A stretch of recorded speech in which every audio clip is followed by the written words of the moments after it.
Hi, my name is Niyi Odunsi, and this is the dating cycle, helping you succeed in your love relationships. It's good to have you with me, and now we're going to be taking some of your questions and preferring answers, solutions, and even direction. I'm sure no matter what you've put across to us, no matter what the question is, we're going to give you the right answer you need. Okay, now I must also appeal to you, don't be upset if I don't answer your question particularly. Okay, I'm going to try to marry, as it were, some of the questions because they look alike. They're about the same thing. So, but what I can guarantee you is that you're going to get your answers, you're going to get solutions and even direction to help you navigate out of that difficult situation you found yourself in. So let's start with the very first one. And please, you want answers, you have a challenge, you need direction, just send your questions to us on the WhatsApp number. WhatsApp chats only, no calling. Just send your chat, send the question, and we'll give you the answer. Okay, so let's start with the very first one. And this is a very interesting one. It says, is it good to be in a love relationship without sex? And now, love relationship, that's talking about friendship, it's talking about dating, it's talking about courtship, engagement, or even before marriage, of course, because he's saying, is it good to be in a relationship? So it's not marriage, okay? It's relationship before marriage. Now, it's close to something else that says, is it even possible at all? There's another question that says, is it even possible at all to be in a love relationship without getting sexual? So, well, let me put it this way. It depends on the kind of relationship you're in, and then of course it depends on your purpose for going into that relationship. My answer is yes, it is possible, but it can be very difficult because we live in a world that is heavily sexualized. Everywhere you look, sex stares back at you. Sexually suggestive advertisements, music, all around you, sex, shouting, screaming at you. So you really have to be determined if you don't want to get into sex when you're in a relationship, right? Okay, so let me again explain to you. Now, if you want a marriage that will be fulfilling and successful, there is a process to get in there. There are things to avoid, and one of the major things is this matter of sex before marriage. Now, the manual, and that's the Bible, tells us to avoid sex before marriage. In fact, it uses a very strong word, which is to flee. And if you check a dictionary, to flee actually means to run, as if your life is in danger. Now, that's a very strong word. But the manual says, flee, run away from sex before marriage. Why would the Bible say that? Now, what you must realize is this: there are consequences to sex before marriage. Now, sex is spiritual, first and foremost. It's physical, but it's more spiritual in nature. And this is the danger about it. One of the disadvantages of sex before marriage is you find that when you get involved sexually with someone, there is a bonding.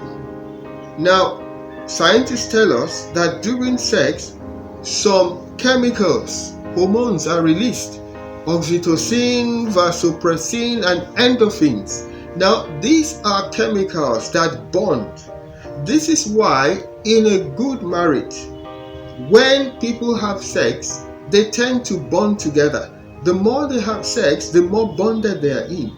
But you see, the bonding doesn't just happen after marriage. It also happens before marriage. So when someone gets into sex, there is a bonding. And this bonding is not just physical, it is spiritual. You remember, if you read your Bible, in Genesis chapter 2, it talks about the man and the woman being one and not being ashamed. It's talking about sex. God made man and woman to be one in marriage, and one of the ways they become one is through sex. So when you think you can have sex before marriage, one of the things that happens is you're bonding with that fellow and you're becoming one, whether you like it or not. Okay, so then it becomes difficult, because let's face it, you can't be sure when you go into a relationship that it's going to end up right. You can't be sure that you're going to get married to that person. Okay, so when you start this relationship and it's not working, and you realize you have to break that relationship, and you're already having sex, especially for ladies, it becomes a bit more difficult to break out of that relationship. Now, if there was no sex, you'll find out it's a lot easier to say, okay, it's not working, that's the end of it. But once sex is there, then there's a problem. It becomes more difficult. And that's why in some cases you have ladies committing suicide, because the guy says, I'm no longer interested in it. Hearts are broken. I mean, it's just a mess, because they're sleeping together already, they're having sex. Another reason why you shouldn't get involved with sex before marriage is because sex blinds. Okay, now when you want to marry someone, when you want to go into a relationship that would lead to a successful marriage, you want to marry someone that you're in love with. Okay, now how do you know you're in love with someone? It's a process again. Look, love at first sight is really lost at first sight. Why do I say this? Because you can't love someone that you don't know. You can't love someone you don't like. You can't love someone you don't trust. How do you see someone and immediately you see them, you know them, you like them, you trust them? It doesn't work that way. Now, when you meet someone and you get involved with sex, it blinds you. You can't really know that person. This is why during counseling, I'm speaking with someone and they're telling me, well, he was so nice and now we got married. Now I don't know what happened. He's changed. No, he didn't change. You never knew him because you were getting sexually involved. There was a shield, a blindfold. You really didn't get to know who you were dealing with. That's what happens. I'll tell you a story quickly. There was a young man, he came to my office some time back, business wise. He came and we talked business, and then like I do sometimes, I asked him, are you married? He said no. So we got talking, and I started talking about this sex before marriage. He was just quiet. He didn't say much. Then he left. About a month later, he came back to see me, without an appointment. I was wondering what's going on, and he came and he said he came to thank me for what? And he said, look, you were speaking to me that day. Remember, he didn't tell me he was involved in sex before marriage. He was just sitting there listening to me respectfully. I thought, he said, you were actually speaking to me. I was in a sexual relationship with a lady I planned to get married to. He said, but after I listened to you, I went back and told this lady no more sex. He said she didn't believe me. But when she saw I was resolute, she said, okay, let's see how it goes. He said about 2 weeks later, he found out she had been cheating on him. And he started noticing things that he didn't notice before. And he realized it was because they stopped sleeping together. You see, so sex really blinds. And if you want to know the person that you're getting married to, you want to avoid sex. Like I said, I know it's difficult. But you see, there's also a process to this. You have to get yourself away from things that can make you want to have sex. Let me put it like that. Sexual urges are natural. Okay, God put them there. But you see, the problem is what you do with an urge. And the more you get involved with things that will fuel that urge, the more your chances of wanting to have sex, especially if you are in a love relationship. And this is one of the reasons why I advise young people, when you're in school, when you're in college, even sometimes in the university, when you are involved in sports, things like that, you want to stay focused. You don't want to get distracted. I mean, For teenagers, you see someone brilliant, doing well academically, and then all of a sudden their grades, they go down. What happens? Sometimes you find they're in love and the distraction starts. So you see, if you're not ready to get married, it doesn't make sense getting into emotional entanglements, getting into love and getting into this kind of relationships, because there's a lot of danger in that. You can end up getting, messed up. You can end up getting distracted. You can lose focus. Okay, so I always tell people, don't get into serious love relationships until it's time, until you know, okay, maybe 2 years, 3, 4 years, I'm ready to get married, I'm spiritually, physically, emotionally mature, then go into the relationship. It's a lot easier for you to keep yourself. You have to avoid, by keeping yourself, what I'm saying is you avoid, like I said, things to fuel your passion, your desire for making love. And this could be things like books, it could be magazines, it could be films, it could be internet. I mean, you go into pornographic sites on the internet and you say you don't want to have sex, you think you're not going to have sex, you're joking. You're going to end up doing these things, no matter how spiritual you are. You have to be practical about this, okay? Avoid those things. Then it makes it easier for you to keep yourself. If you're not ready for marriage in the next 3-4 years, what's the point of having a close relationship? It doesn't make sense, because you're just making things more difficult for yourself. So you see, it is possible to go into a relationship without getting sexual, okay? And I always say this also. I once had a member of staff, in fact, the very first staff that we had at the Aleri Foundation. His name is Marcus, okay? So I'm speaking about a real person. When he got married, he was asking me about sex, and I was shocked, because apparently he didn't know what to do, and he was, just before he got married, he didn't know what to do.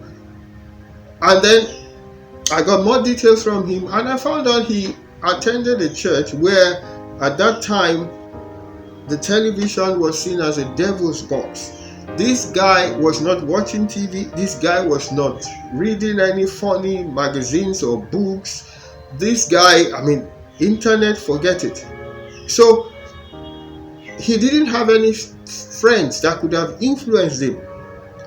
So by the time he was getting married, he needed to get books and advice about what to do on the night of the honeymoon after the marriage. And I'm serious. This really happened. So you see, it is possible. And I've had people sending me notes years later, okay, telling me that they were glad they listened to me. And I'm talking about men, even men. And they kept themselves. So it is possible. You can do it with a lot of knowledge, self-will, and of course, the help of the Spirit of God if you are a child of God. So I hope that helps you. It is possible to keep yourself from sex before marriage. Okay, so let me go to the next one. Wow, this is a very long one, but we'll try to I'll be as fast as possible. This one says, well, hi, I'm in love with a girl that is of the same age as I am. She's well behaved. In fact, due to her character, I want to spend the rest of my life with her. That's great. I'm in a different college from hers. I only see her when I go home on vacation. Funny enough, I don't spend up to a week or two during my vacations due to my academic schedule. This means I rarely spend time with her. I do call her often, at least once in 2 days. For over a year now, I've lived much on the telephone with her, if you get what I mean. Now I have to abridge this. My problem is that this girl is in the same level as I am, and I'm in year 4, I guess that's in Nigeria, and doing a 5-year course. She's exceptionally beautiful. Wow. There is no reasonable man that will come close to her that would want to let her go. I see. The girl actually loves me, but you see, I believe that she might not be able to wait for me if she sees someone who is ready to offer everything I do and might even offer more. I want to believe that because we are all humans. Please, is there any light at the end of the tunnel? Actually, I should not be thinking about this now, but this girl is one in a million. That's why I don't want to take chances. Quite interesting.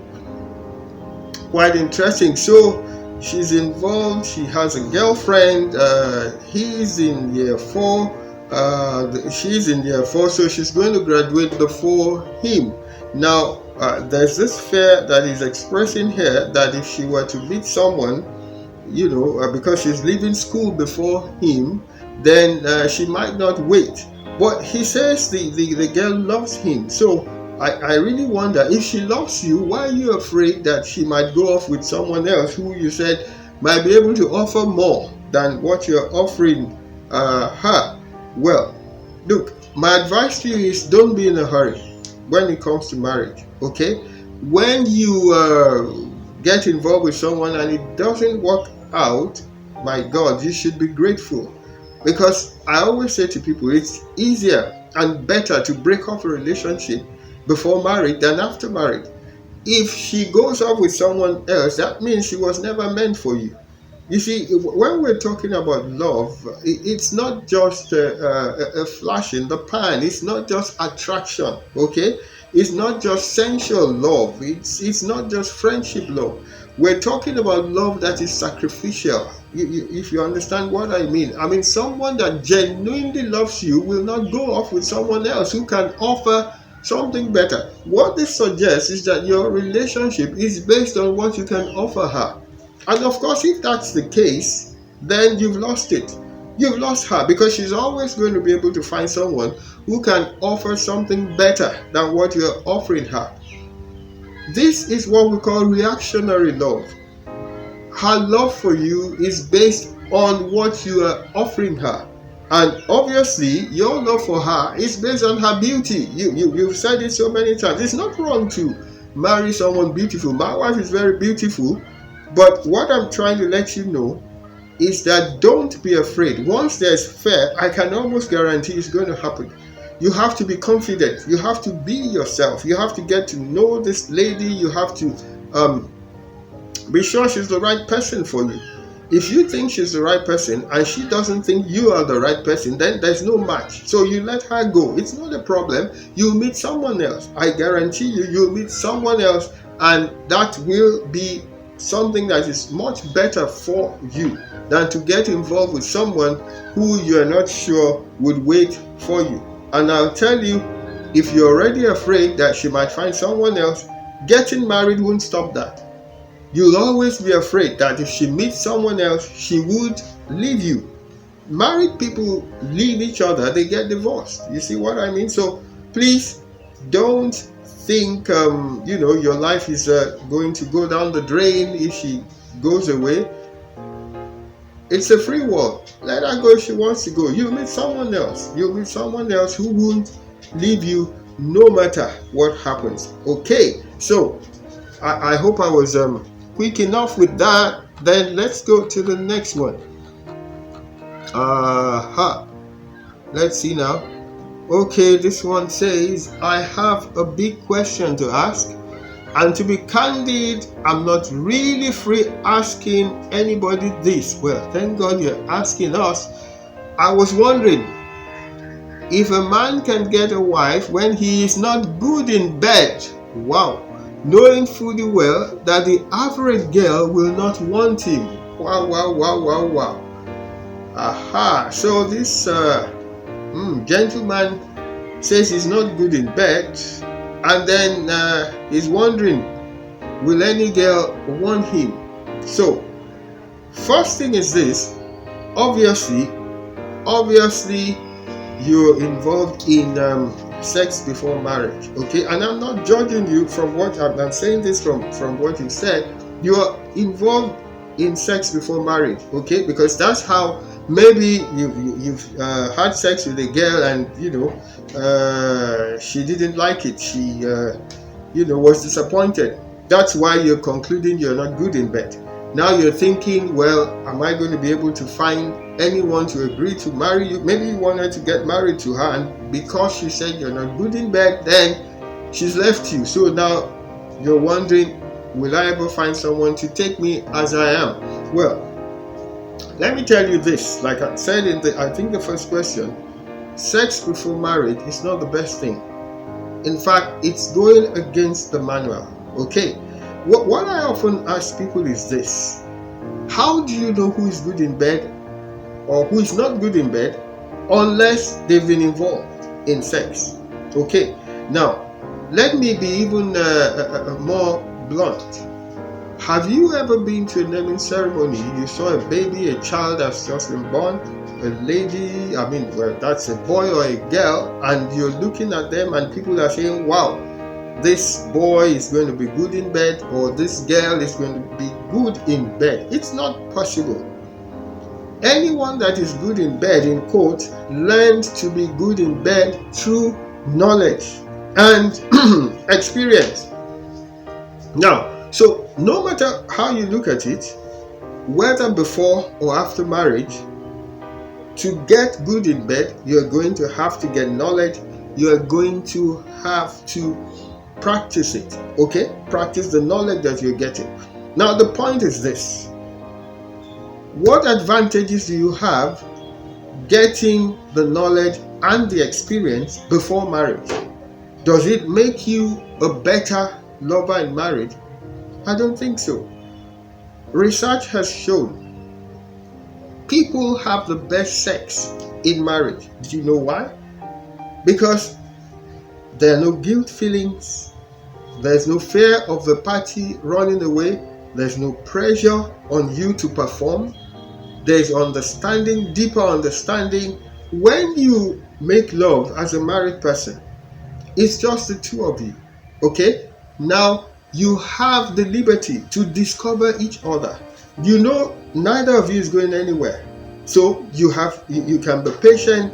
You're not, like I said, under pressure to outperform whoever the lady or the gentleman was with, then it's easier for you to learn. You teach each other whatever you need to learn. You get books, you get videos. Now, I'm not talking about pornographic videos because that's not real, okay? They're performing, okay? So there's some really nice videos done by Christians, believe it or not, Christians on sex, but in marriage, okay? And these are real. You even have some couples that have done videos, married couples, Christians, who believe they want to help people because there's so much misunderstanding about sex. You get this kind of videos, you get this kind of materials after marriage, and then you teach yourself, okay? Now, when you're talking about erectile dysfunction, okay, that's a condition where a man, when he goes into sex, maximum, 30 seconds, 1 minute, he's done. And the way God made men and women tend to, spend a lot more time before reaching orgasm. Men orgasm quite quickly, compared to women. So what happens is the man has to teach himself. He has to condition himself to put his wife into consideration. Okay, he has to not just think about himself when they're having sex. He has to know that she's not going to reach orgasm as quickly as he's going to reach orgasm. And when he reaches orgasm before her, most of the time, she's disappointed. Unless, of course, he knows what to do, to get her to reach orgasm. So this is about understanding each other in sex, understanding how your body, your wife's body, your husband's body works, what pleases them, what doesn't please them. And you can easily do this in marriage. You don't need to do it before marriage to learn. That's my point. Okay, if you listen to if you've been watching this video, I gave some reasons why sex before marriage is not a good idea. It's better for you get into marriage, learn about your spouse's body, and then they too learn, and you work together to get better at sex.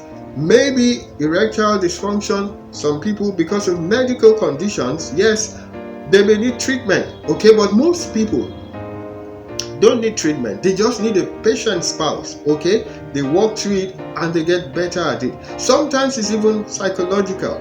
Sometimes there's that, someone is afraid. They're under pressure to perform, and when that is going on, it's not going to work. You're going to reach orgasm pretty quickly. You're going to get your partner disappointed, okay? So this is not something you want to get involved with unless that's the way you want to live your life. And like I said, well, if that's what you want to do, fine. Okay, so you will get someone to get married, and stop thinking and saying you're not good in bed. Okay, when you do get married, you learn how to become good and better in bed. Research tells us the best sex actually takes place between people who are in their 50s, 60s, 70s. They've been married for long. They're not under pressure to perform. They are friends, okay? They're not trying to impress anybody. They've become considerate. They've learned, how to relate with each other, right? I hope that helps you. Let me move on to the very next one, and that is let's see now. I hope you're learning. I hope you're getting something really good from this. Okay, the next one. How do you know your girl still loves you after a year of traveling out of town? Well, interesting, isn't it? This is about, having long-term, long distance relationships. There are other questions about that. You met someone, you were together, and then of course, for one reason or the other, you had to stay out of town. You had to live in different places, maybe Europe, the US or somewhere. Now, how can love be guaranteed? How do you know if you still love each other? Well, I don't recommend long distance relationships. I'm not saying they don't work, but you see, if you listen to me when I was answering one question earlier, I said you can't love someone you don't know, someone you don't like, someone you don't trust. Now, when someone is far away from you, it's a bit difficult to get to really know them. And when you don't know someone, how do you know you even like them? And you don't know someone, how can you trust them? Okay, I know these days, FaceTime, WhatsApp, whatever, you can communicate. It's on the internet, it's easy. But really, you'll agree with me that it's much easier to pretend. You can put up a personality that you're really not when you don't see someone face to face. Someone who was angry, bitter, cursing, sees that you're calling, can immediately change and put up a nice face. Okay? And you're going to talk for 1 hour, 2 hours. They go back to being their real self. Okay? So how are you really going to know? Well, sometimes it works, right? Like I said, it's possible, but it's difficult. Let me put it that way. Now, you want to know if she really loves you. Why don't you just ask her? Ask her if she loves you, okay? And then, because I always say love is not blind, then you begin to observe, okay? There are definite ways of knowing whether someone is into you or they're not into you. There are definite ways of knowing whether someone is pretending, and this is why I advise against short courtships. It's a lot easier to get fooled when you have short courtships. Someone meets under 3 months, they're married, 6 months they're married, a year they're married. I'm not sure you really have the opportunity to get to know that person. Okay, so ask this person if they love you, and keep your eyes and your ears wide open. Don't be under any pressure. Okay, people get into a lot of trouble when they are under pressure to get married. When they think this is the only person for me, I'll tell you straight away, there's not just one human being that's made for you. There are a lot of people you can get married to and be happy. Okay, so if one relationship doesn't work out, it's not the end of the world. I guarantee you, I keep saying it, you'll meet other people. Even after you get married, you could still meet other people. And now I'm not saying when you meet other people, leave your spouse. That's not what I'm saying. But I'm telling you, never think there's only one guy for you in the world. Okay, so let's go to the next one. Let's see.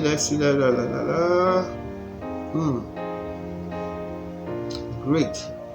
Okay, someone says, yeah, I saw your video. You were talking about going out with a friend, and I have a friend that I love so much, and I told her that I love her, but she says that no, because we are friends. I tried to convince her, but she says that until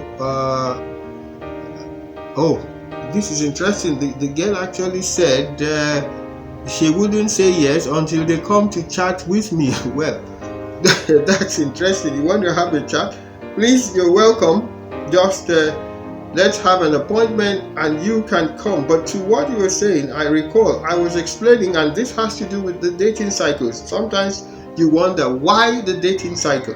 What we believe is that every relationship that will end in a successful marriage has a process, okay? And that process starts with friendships. It goes to dating, it goes to courtship, it goes with engagement, and it goes to marriage, and then friendship. It starts with friendships. You have a lot of friends, but it ends with friendship, and that's just one friend. We say it's a cycle because even after you've become just one friend, you continue dating. You see, you don't say, well, now we're married, that's the end of it. No, you keep dating, you keep getting to know each other, you keep trying to make each other feel good, feel great, keep learning to enjoy each other's company, and you do that by going out on dates. You don't just get married and sit in the house all the time. So you see, in the process, the very first stage is friendships. And what we've discovered is that when people marry their friends, the chances of having a happy marriage is greatly enhanced. You see, when you marry your friend, you're not under pressure to perform. You pretty well know what you're getting. You're honest with each other. You're not trying to impress each other. Then you can get the truth from each other. You can, say it as it is, because this is your friend. He's not your lover in quote.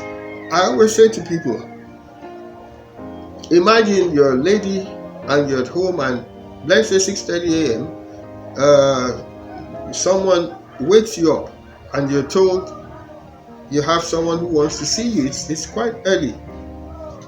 So you ask, who is it? Now, two scenarios. One scenario, they say, oh, it's a guy, maybe you work in the office, maybe it was your classmate, maybe it's a neighbor. This is a friend, just a friend. What are you going to do? For courtesy's sake, maybe you get up. Remember, you're just being woken up. So you brush your teeth, just maybe use your hands to adjust your hair, put on a night coat, nightgown, and go out. Hi, how are you? What's up? Why are you here this morning? Just like that, basic. But second scenario, you get woken up in the morning. Who is it? It's that guy. You know what I mean by that guy? That one that's been after you. That one you finally said yes to, or you're about to say yes to, and this is the one that you think you love, so on and so forth. How are you going to, go out and meet him? No, you're not going to just use your hands to tidy your hair. You're going to brush your teeth, take a bath if possible, use your makeup, get all nicely dressed up before going out. You can see the difference. But guess what? This guy, the second one, is not going to see you that way all the time. Sooner or later, he's going to see you without the weave on. He's going to see you without a lot of other things. You get what I mean? Okay? So, but if you're marrying your friend, there's the possibility that they've seen you the way you are. You are not under pressure to impress them. So during marriage, when you're getting married, they know what they are going for. But unfortunately, and this is really sad, most people always say, I can't marry my friend. I've been at it before. It happened to me before. I was good friends with a lady, And then I thought, let's take it to the next level. She thought I was joking. She said, you're my friend. This can't happen. Because people don't know that it's better to marry your friend. A lot of things happen during marriage. When you're married to your friend, it's easy for you guys to stay together. Not too many surprises because you know each other. You're not, I keep saying, under any pressure to perform.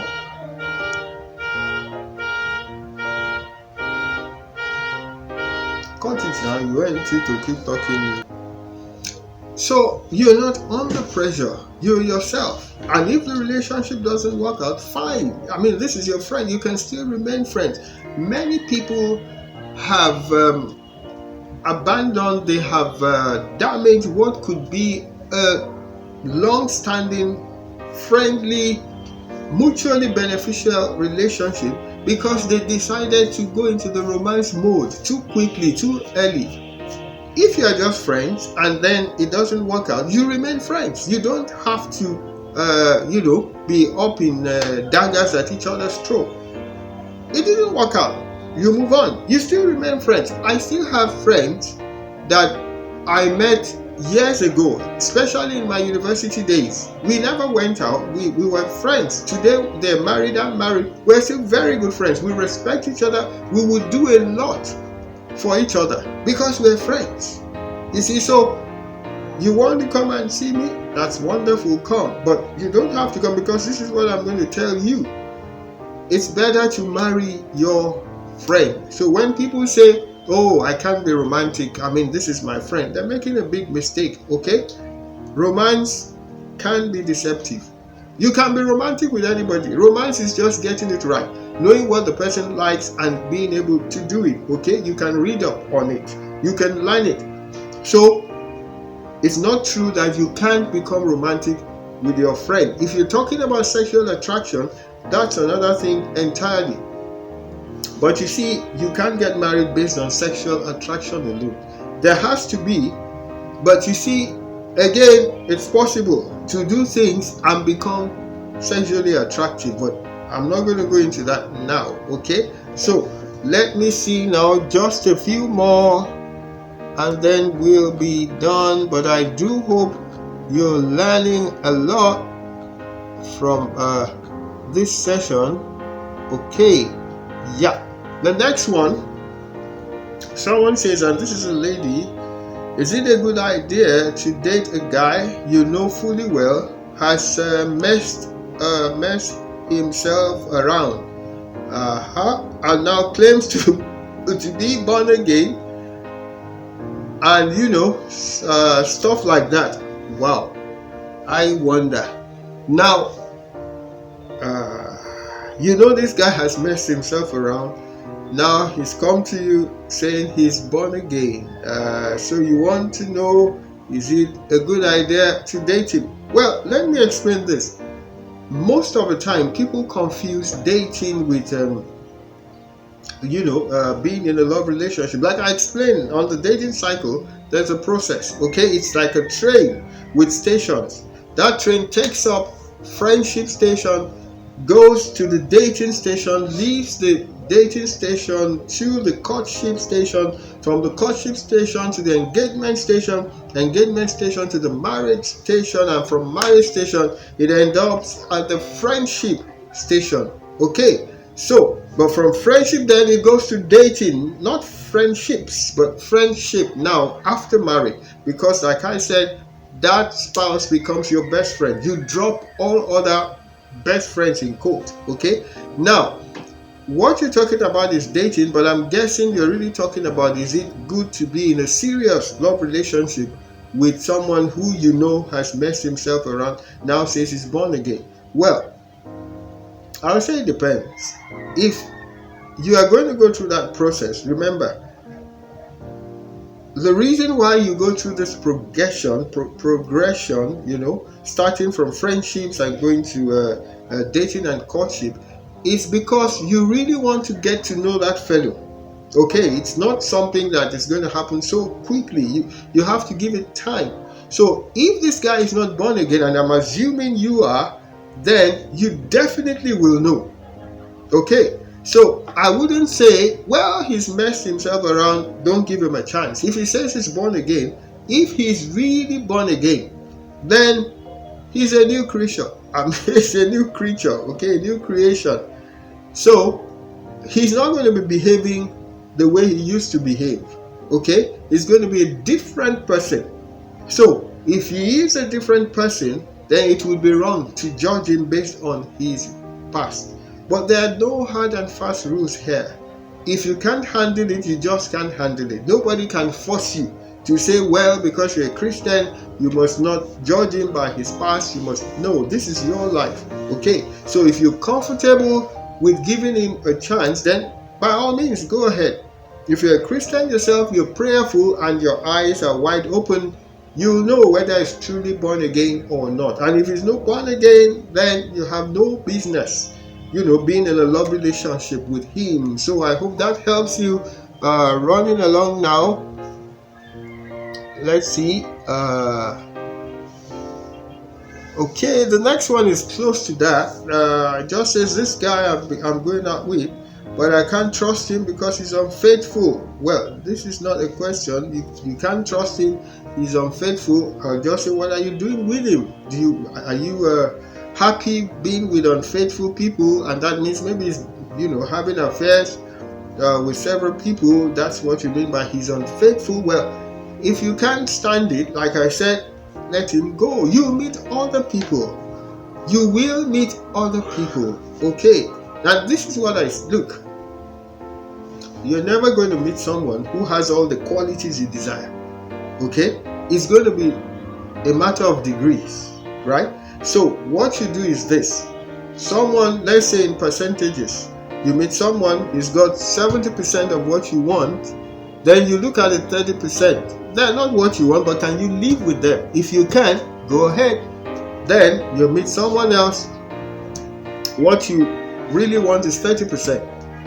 What you don't want, 70%. Can you live with those 70% you don't want? You can. So why are you in the relationship? Let it go. You meet someone who has 70 or even 80 of what you want. But I always want, make sure you yourself, you're working on yourself. You're being that kind of a person you want the person to marry, the person you want to marry, you want the way you want them to be, you are working at being like that. Okay? You want someone that is neat. Are you neat? You want someone that is always honest. Are you always honest? Do you get what I mean? You want someone kind, considerate. Are you always kind and considerate? These are the things you must do. Once you work on yourself, I guarantee you, you'll meet the right person. It's a matter of time, and never be in a hurry, okay? So, and then I think we're another long one. This is serious. We'll run through it. Okay, so it says, I fell in love with this girl while still in the university. She was in what we call SS3 in Nigeria, that's college, last year. She later gained admission into my university. We've had a pretty nice relationship in school, though he says some little clashes. After school, I was accused of murder of one of the students who died in one of the court clashes in school. As a result, I was arrested and detained for some months. My girlfriend never bothered to visit me in prison at all, although she knew I was innocent of the crime. I felt really bad in prison. She later came to visit me once when one of my friends saw her in school and scolded her, and after that she never came back.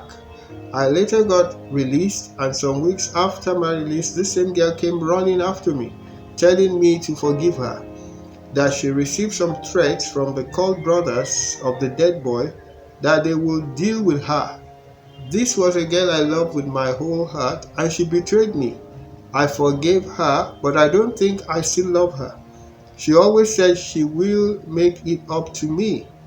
To be frank, I had in my mind marrying this girl before, but now I don't feel much for her. I now see her as one that comes only when things are good. Please advise me on what to do. I am confused. I I know her parents. Her parents know me. Wow, this is deep. As we say, what do you do now? What are you going to do about this?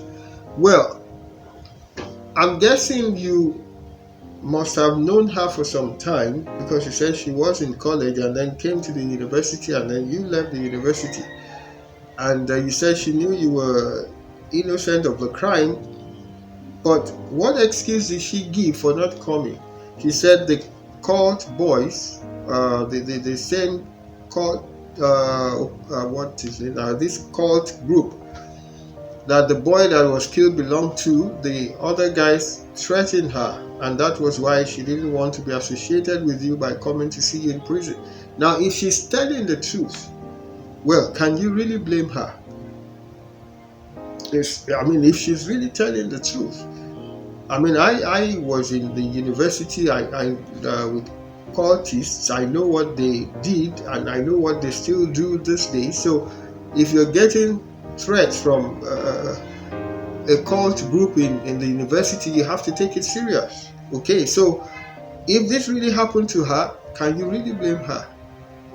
My advice will be, give her another chance, and you'll find out if she was telling the truth or not. Okay, now this also suggests, of course, you've been deeply hurt. It's not easy being in prison. You really need people to visit you when you're in prison, because you're cut off from everything, and it can be it can be really terrible. So I understand your hurt, but you have to think of the bigger picture. You have to think about the future. Does she have the qualities you want in a wife? Is this a solitary thing? This neglect, which, if she has a good reason for it, well, then are you willing to say, well, I don't care? So you have to look at your whole relationship. You have to be willing to forgive. Okay, I would say she has a good excuse, of course, if I keep saying, if it's true that she was being threatened. So you have to forgive her, forget about it, and see where it goes from there. Okay, so don't just close your mind, because this could be the relationship you would find fulfillment in. Okay, so I think we're almost done here. Yep, that's the last one. Okay, so I hope you've learned some things, and like I said earlier, send your questions and we'll give you answers. Look at the WhatsApp number. We may not be able to get to you back directly, but we'll do our best. Okay, so thank you again for watching this video. If you like it, please feel free to share it, and of course, if you haven't pressed the like button, we're on Facebook, we're also on YouTube. Make sure on Facebook you like. Anytime we have a new video out, it will come to you. Okay, thank you very much. Have a beautiful day. Enjoy the rest of your day, and God bless you. Thank you.